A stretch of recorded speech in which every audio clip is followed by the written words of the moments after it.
Today's guest works inside a business that has been trading since 1698. Berry Brothers and Rudd is one of the oldest names in wines and spirits, a company rooted at number 3 St James's Street with a history that spans 328 years and a client base that now stretches far beyond London and the UK. Joining us is Claudia Stebbings, Director of Marketing Experiences. Claudia joined in 2019, bringing a background in media, publishing and television into a category built on heritage, expertise and long-term trust. In this conversation, we look at what has endured inside Berry Brothers, culturally and commercially, and how business that with depth of history continues to evolve. We talk about what experience actually means in a fine wine context, how trust is built with first-time buyers, and how value operates in a category where a bottle can sit unopened for decades. We also explore what the next generation expects from wine, how perceptions of worth are shifting, and what the sector needs to confront going forward. Claudia, welcome. Hi there. It's great to have you on the podcast, a subject that a lot of people are interested in, wine and spirits, for obvious reasons, for less obvious reasons, I think, because it's a very nuanced category, actually, when you get into it. It is. But to start off, most of your career was spent before this in media. Mm-hmm. What made you jump to Berry Brothers and Rudd in 2019? Yes, good question. So I've always had a personal passion and interest in wine, and having worked in media for well over 15 years, and within that had touch points of wine as part of my responsibilities. And really with COVID, I think a lot of us during lockdown had the opportunity to kind of reflect on passions and what we enjoyed doing, and did some wine qualifications during that time and thought, actually, how do I combine the two? Yeah. And for me, there was really no other wine merchant that I wanted to work for. I've lived in London my whole life. It's such an iconic brand, and having worked for British brands throughout my career, thought that there were lots of transferable things that I could take from the world of media and storytelling to a brand that had so much heritage, but also a lot of potential to really unlock the story of the brand and take it forward for the new consumer, really. Yeah, but you couldn't get more opposite cultures than media and wine, I imagine, or am I wrong? Yeah, I think probably from the outside people would think about that, but there's a lot of energy, a lot of enthusiasm, a lot of passion for people that work at both brands. I think that thread of storytelling is really important, because actually a lot of people go into media to tell the stories of what's happening around the world, to help people be better informed, particularly the news organisations I'd worked with. And actually working for a brand like Berry Brothers, that passion continues. And yes, the product is different. It's wine versus maybe the modern political cycle, but actually that desire to share not just the story of the grapes, the region, the producers, but also the personal stories of why they love wine. And that commonality, I think, runs through. And actually, the people who work in wine are younger, they are energetic, and there is an enthusiasm there that I think spans both. Our offices might be slightly different, but actually they share common traits. And there's few companies in the UK left from that long ago. And can you just talk about the history of Berry Brothers and some key moments, and also the Royal Warrant, and just explain what that means? Yeah, goodness, it could probably be a whole episode on just the history. But what's fascinating about it is that I don't know, a lot of people don't realise it. The brand was actually started by a woman called Widow Bourne. We don't actually know a huge amount about her, but the fact that in 1698 that a woman started the business, I think, is fascinating in and of itself. Yeah. And really the business started through tea and coffee and exotic spices, but I think that consistency has always been sort of curators of the best. And at the time when it opened, it was, you could call it luck, you could call it kind of fortuitous timing, but the Royal Palace sort of actually moved from Whitehall into St James's Palace, and because of the fire. And so what that meant is that the area suddenly developed into the hotspot of high society, and coffee was very fashionable, and tea was very expensive. And actually being purveyors of those goods, suddenly we were really at the epicenter of that part of London at the time. Yeah. And from there, the business grew, and wine became, or we developed a reputation for wine from about the 18th century, and wine and spirits and that reputation, and shifted away from tea and coffee. But actually there's lots of relics of those things in our company still today. So if you come into our reception, you will see the weighing scales that would have been there since the very beginning, really. So really? It's a fascinating building to work in, because it really is steeped in history from the moment you walk through the door. We have one of the walls is the original wall of Henry VIII's real tennis court. So that idea of heritage, but yet you walk out onto the streets and you're in central London is fascinating. Yeah. Are there any other things in the culture that are consistent since then? I think the idea of that entrepreneurial spirit really continues. I mean, we don't sell today what we started selling, and actually that idea of innovating and actually how do you, being around for sort of over 300 years now, you have to continue to adapt. And I think that idea of actually looking at the world around you, looking at trends, what people are interested in, and seeing the opportunity, that's something that very much runs through kind of the 300 years that we've been in existence. I will get on to the, I suppose, the modern facing aspects of Berry Brothers. But what's at the core is still wine, I assume. Wine and spirits, yes. Wine and spirits is obviously at the core. Do you consider that a passion asset or investment? So it's a good question. I think a lot of people approach wine in different ways. I mean, we often talk about wine as, you're in it for the joy of it. I think people will approach it with a financial motivation, but I think ultimately you should really not buy something that you don't want to drink. At the end of the day, it's, having the emotional memories and the connection that goes with it. There are people who will think about it as something that just sits there as an asset. But for us as a brand, we really encourage our customers to think about, are you buying it because you enjoy it?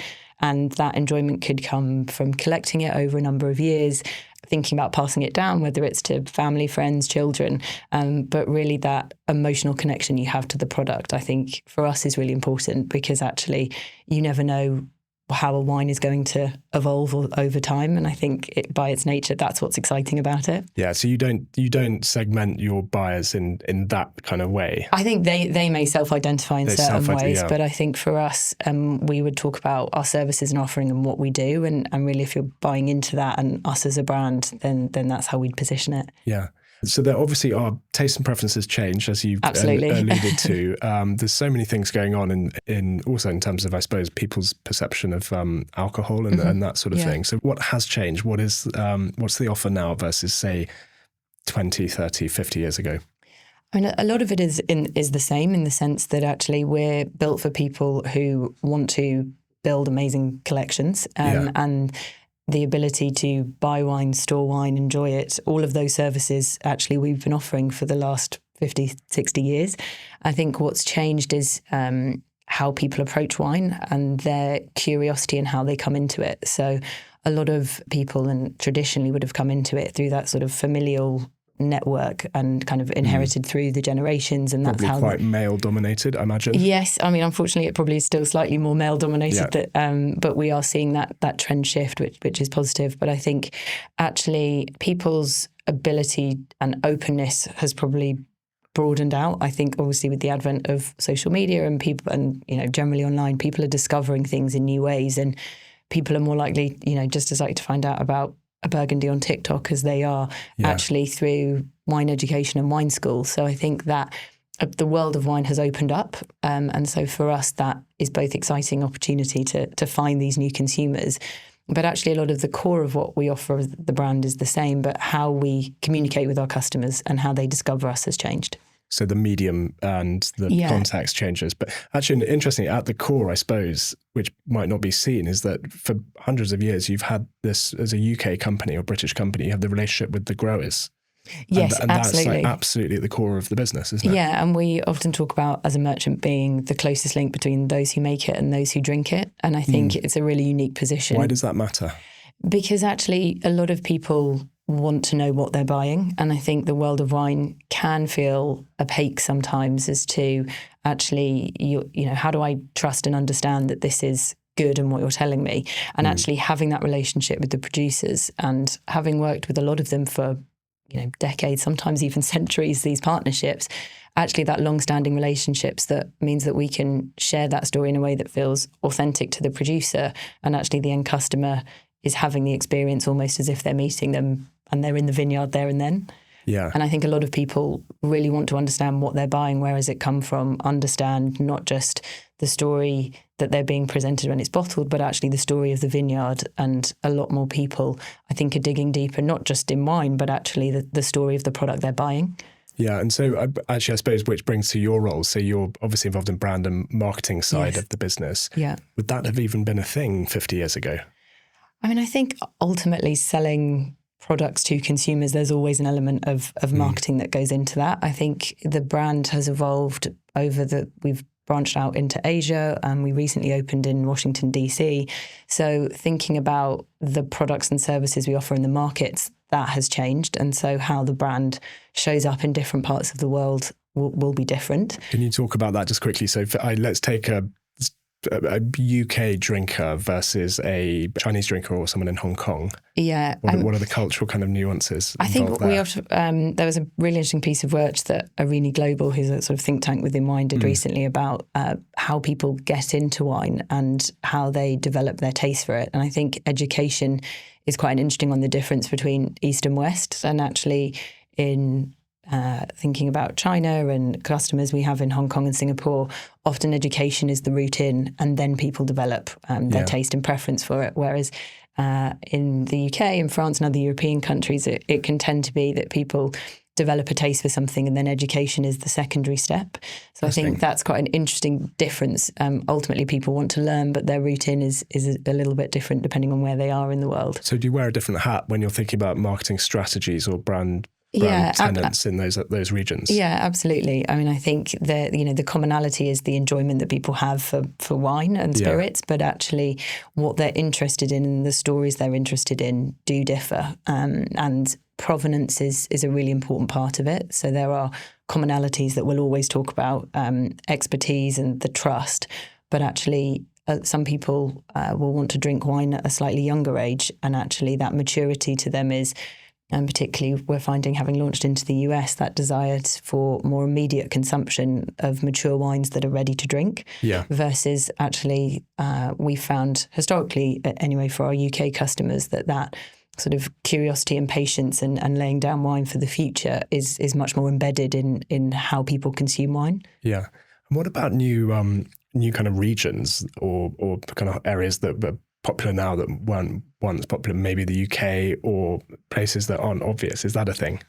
In terms of wine style, absolutely. I mean, I think people are curious and want to discover more. So fortunately for us, a few years ago, we invested in Hambledon, which is an English sparkling wine. And it's absolutely incredible to see the journey that I think consumers are going on when it comes to English sparkling. It's really kind of come to the forefront of consumption, which is fantastic because the product itself is wonderful. So for that to be part of our family of brands is great, because I think it can feel quite safe when people, the world of wine, and that people stick to what they know. And so trying to encourage people to almost, I would say in the world of media, kind of people live within their own echo chamber. I think sometimes with wine, you can find yourself drinking the same thing. So encouraging people and recommending and using our expertise to say, actually, if you like this, well, why not try this? Actually kind of break the mold of what you might be interested in.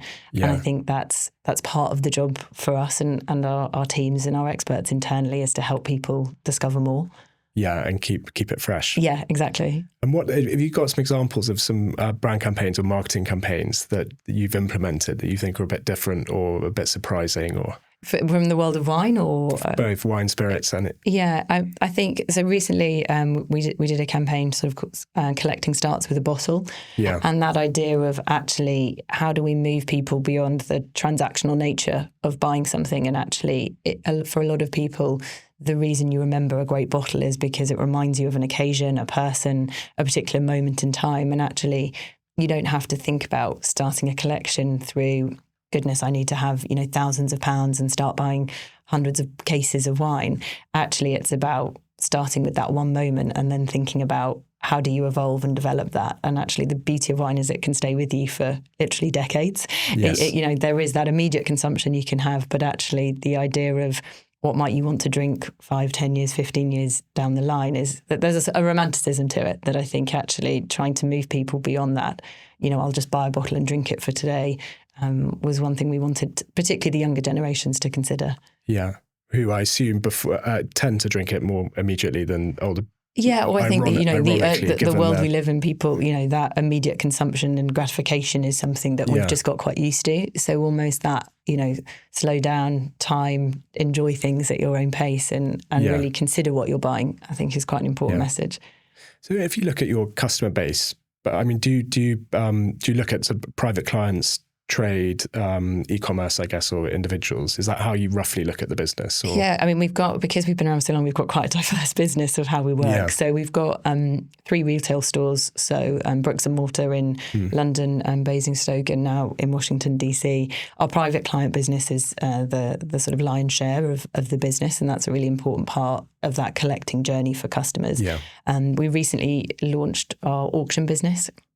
So that's about 18 months old. So that's a part now, in addition to our online fine wine exchange that we have as BBX. So actually, we're very varied in what we do, and then online and e-commerce is a significant part. And I mean, it's crazy to consider we launched that before Google even existed. So we've kind of been at the forefront of digital in a way before a lot of other wine merchants were, but actually everyone's caught up. Yeah, and we'll talk about technology, but actually just BBX specifically and that side of things. Can you just explain the problem that solves, or what happened before? That's obviously for how do you term it, of people who have collections or have it, they can trade it on the secondary market. Yeah, so it's a kind of peer-to-peer fine wine exchange, and what that means is for collectors who store their wines with us, we recognise that people's tastes change, their life cycles may change. We find people either want to buy a house, going through divorce. There's lots of life moments where actually people need to sell their wine for various reasons, or actually just want to build and add to their collections in different ways. So it was really an opportunity to help people, allow other collectors or other people who are interested to buy those products, as well as continue that enjoyment, and doing it in a way that was verified and trusted. And we have a fantastic team that authenticate and ensure the provenance of the wine. So actually you can trust that actually what you're buying is genuine, because there was a period where wine fraud was particularly prevalent. So actually being able to buy that from a trusted How do you actually do that? I think probably a lot of people listening to this will have seen the documentaries on wine fraud. There's a couple.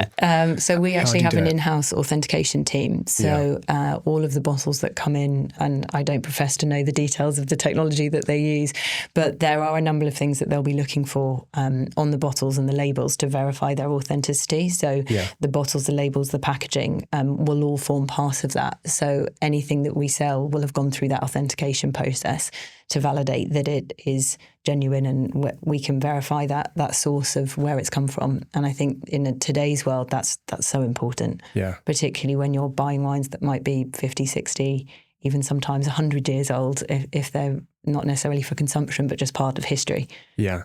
And interestingly, I think for people who aren't that familiar with the nitty gritty of the industry, people might go through that whole journey of owning wine and selling it one day on an exchange or whatever without ever seeing it or touching it, because you have en primeur on bonds, then you might store it for them. Can you just explain the journey of how wine is grown and then ends up perhaps not even meeting that person should they not want to drink it, and they have it? I mean, the fascinating thing about wine is that it really does go on its own journey, both before it enters the bottle and then within the bottle and through that point. And we often sort of talk about the 3 stories of the wine. The one is with the producer and all of the work and effort that goes into it in the vineyard, whether it's how it's picked, when it's bottled, and then that journey of actually when it's purchased, because actually, to your point, a lot of people don't see it.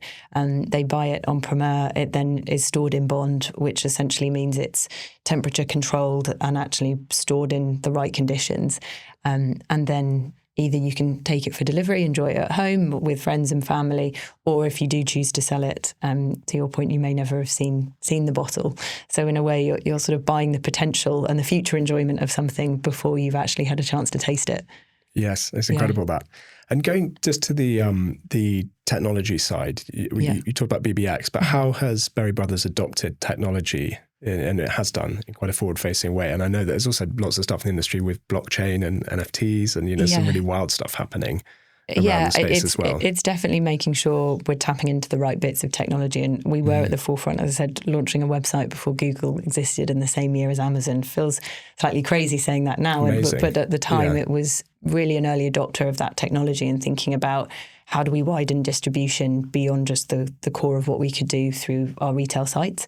And that has grown, and we now serve, I think it's customers in about 98 countries now globally, because I think the world of wine is global now, and customers aren't so stationary, and they have multiple homes, they're moving around, or actually with work they travel and actually want to enjoy what they're used to in wherever they are. So we've used technology as an enabler rather than thinking that it always has to be the solution. I think we are fundamentally still a very human business in how we operate. It's that human interactions. People want to know that the person that's recommending their wine, they can trust, that they have a relationship with them, because it is such a personal thing, and everyone's wine collection will be different, and that will depend on your personal tastes, who your account manager may be, but also your peer group and who influences you. So we've used technology both from our e-commerce website, the Fine Wine Exchange BBX, for auctions to facilitate another way for people to sell their collections to other enthusiasts. And then obviously the advent of AI, who knows where that will take us. But I think it's fascinating to think about how it can support our teams and our people to deliver the level of service that goes beyond what people may have expected, but not necessarily trying to replace it. I'm struggling with the classic question of AI and how it affects your industry. I can see how it affects lots of little bits of it in the way that it does all our businesses, but fundamentally it's a wonderfully physical, sensual product. Absolutely. I mean, at the moment, the robots can't taste the liquid and do tasting notes. And for us, it's really important that when we are recommending things, that is based on our human expertise. I think where it can be useful is thinking about, we have a huge amount of information about the wine and our customers, and in the sense of trends and what people are buying. And so using it to help our collectors develop and build their collections in more detail, I think that's where it can become really helpful. So again, how does it support our teams to deliver that level of human service, rather than thinking about, actually, we're going to have AI bots who are suddenly going to be telling all of our customers what they should be drinking. Yeah.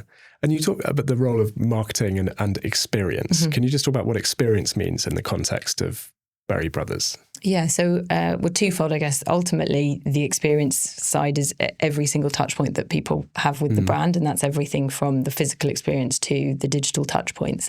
Our events division is very much based on in-person experiences, so that includes events in number 3 St James's, but also off-site, and where we have either partners with producers or particular vineyards. I imagine everyone thinks of wine and spirits tastings, but it's obviously more than that. It's not just that, is it? No, I mean, we run over 1,000 events a year, which covers our ticketed program and social events and corporates wanting to enjoy our spaces.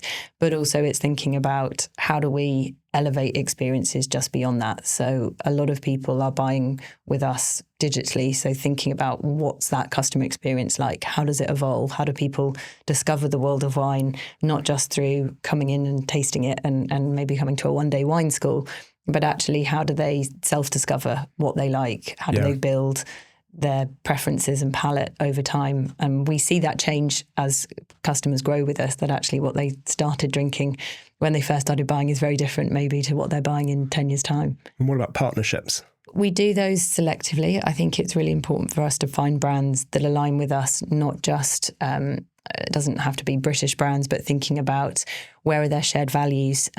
We recently became B Corp certified, which was a huge milestone in our history. So again, finding brands that align on the impact that we're having in the world around us. Ultimately, the world of wine and spirits, they're agricultural products. And so we need to be thinking about the world around us and the impact that we're having.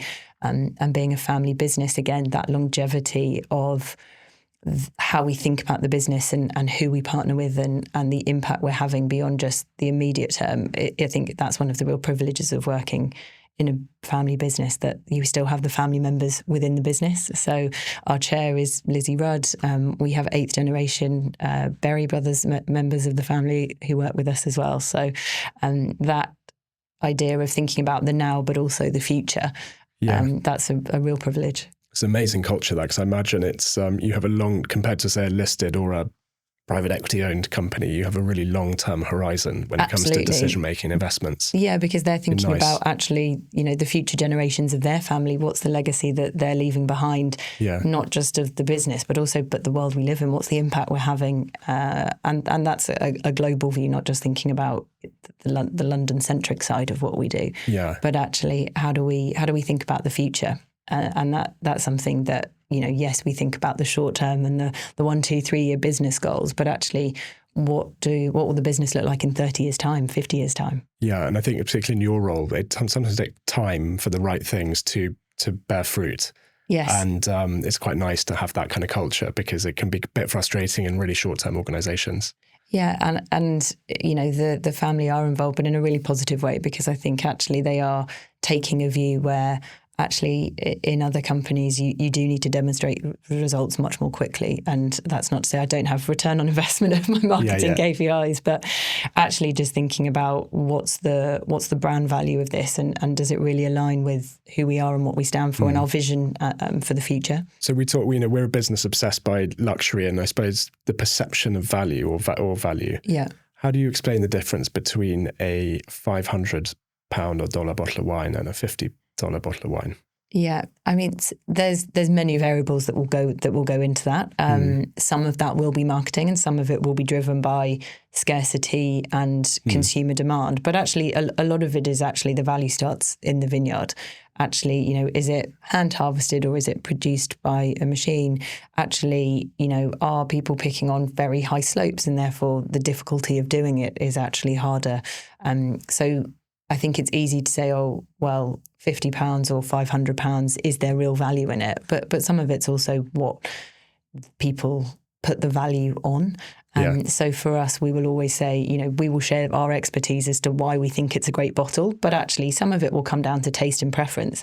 And there's no right or wrong way of saying, well, that must be better than that. We can say the reasons why it's priced like that, but actually a lot of it will come down to your own personal taste. And do you ever do internally the blind taste test, or is that a big no-no? No, I mean, lots of people do. The buying team and our account managers will do that all the time. I don't always do it because I probably wouldn't want to get it wrong in front of the team. But I think it's a great way to learn. And actually, if you don't know what the product is and you're tasting it, actually then you do strip away some of the pretense and that can go with it. People drink with their eyes as much as they do with their taste buds. So when you don't know what a wine is, you really go back to the essence of, what am I tasting? Am I enjoying it? Can I taste quality? And do I like it? Ultimately, is it good enough to drink? And a lot of people can overthink actually how to approach wine. And I think actually sometimes stripping it back to the basics of, am I enjoying this glass, is a really important question to be asking yourself, not actually, am I being told I should like it or not?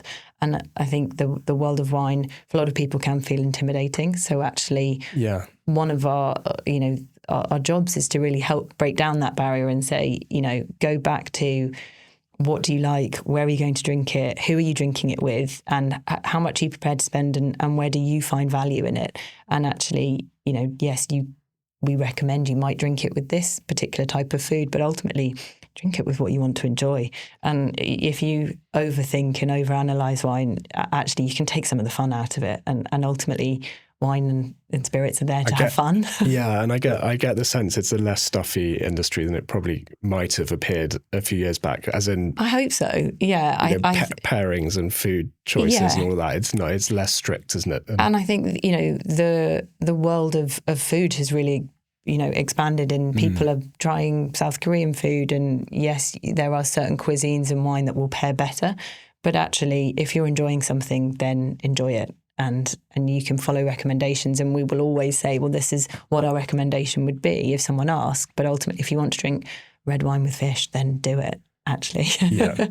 And I have to ask this. I ask anyone vaguely related to this industry on this podcast who's come on, how often do you drink per week? Because, I mean, we all try and drink less, but how often do you personally enjoy a glass of wine? I have quite a few events that I'll attend, so I'll often have a glass in hand, but probably if we've got events, which could be 2-3 nights a week, and then socially at the weekend with friends. But I try and limit and make sure I have consistent nights off. That's and the question on everyone's lips is that surely it's impossible to create a non-alcoholic wine that tastes good. It's definitely a challenge. I think but it's a growing part of the industry. And I think where we've really seen, I think sparkling tea is a really interesting one because actually there's a lot of the similar processes that go into it that actually are kind of the thinking about the tea leaves and the different flavour profiles that you can have. So that's where I think actually not necessarily trying to replicate wine per se, but thinking about the process and the ingredients that are going into that, and actually what are consumers looking for when they're having wine, rather than saying actually this has to be identical to a bottle of wine. Yeah. And are there any big things you think coming to the wider wine and spirits industries in the next kind of period or looking further out? Yeah, I mean, no and low is obviously one that people need to consider. I think for us, we would say drink less, drink better. It is a core thing that we'll say internally. The role of AI, we'll see. I think you can't ignore it. It's here, it's coming. So thinking about how to utilize it in a way that makes sense for the business, and ultimately trying not to lose that really human connection. I think a lot of people are talking about the role of experiences, and people are craving that sense of belonging. And so not losing sight of that, because I think if we use digital in a way that facilitates that connection, it can be really powerful, but equally you can also lose that connection quite quickly. Yeah. Yeah. Claudia, that was an amazing overview of Berry Brothers and the wider wine and spirits and luxury end of the market. Great. We asked the same 4 questions to everyone on the podcast on the way out, so I'm afraid you're not spared. The first is, and you might have mentioned this already, but what would you most like to change about your industry?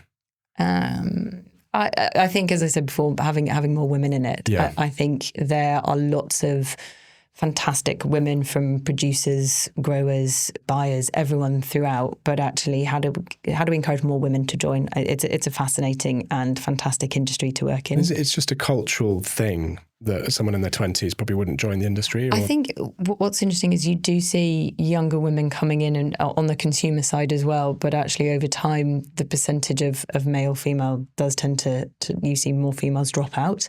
And we've seen that in a number of research that's been conducted recently, that there is a sort of starting point that's quite similar, but over the decades it does start to skew more male, and that's something that we see. I think our competitors in the space will see as well. Yeah. What most concerns you about the world we're leaving the next generation?